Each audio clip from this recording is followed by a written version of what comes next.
Trade Subcommittee. Gentleman from Missouri is recognized. Thank you, Mr. Chairman.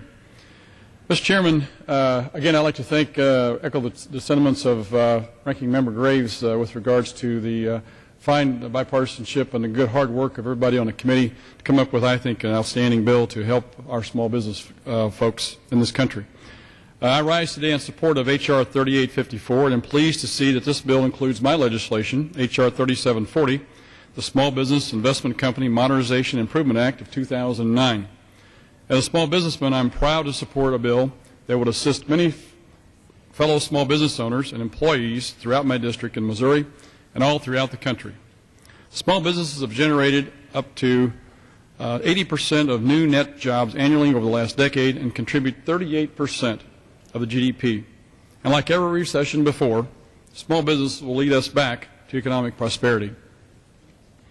Most small business owners remain cautious in their economic outlook, with more than two-thirds in a recent poll saying the recession is not over for them.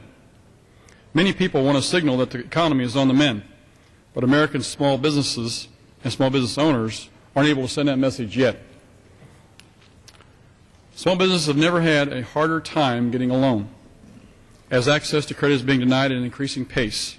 Since the onset of the credit crisis over 2 years ago, available credit to small businesses and consumers has contracted by trillions of dollars.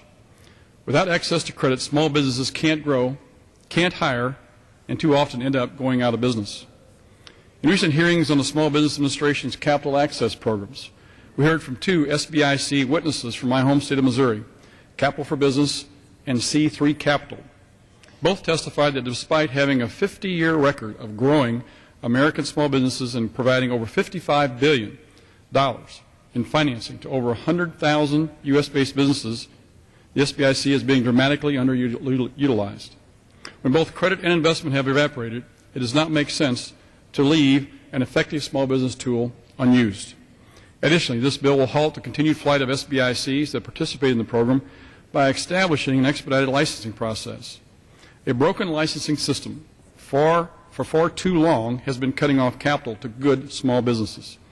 I know of a successful SBIC in Missouri that applied for a second license, and it took over 1 year, countless hours of paperwork, and expensive legal bills. This legislation would provide a transparent process with clear standards and a reasonable timeline for applicants.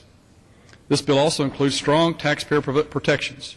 New background checks and proof of raised capital will be required.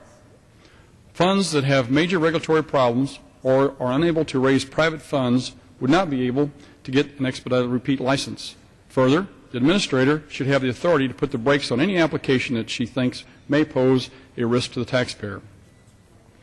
At a time when small businesses are still struggling to keep their doors open, I am pleased to see a bill working its way through the legislative process that would improve initiatives already available to small businesses. Perhaps more important, the bill we consider today recognizes the ability here to create good private sector jobs in Missouri and across the country. Mr. Chairman, this bill is not an answer to what ails our economy. It was a good start to help small business, the economic engine of our economy, get back in the business of doing business. I urge my colleagues to adopt the legislation. Mr. Chairman, with that I yield back. Thank you. Gentleman yields back.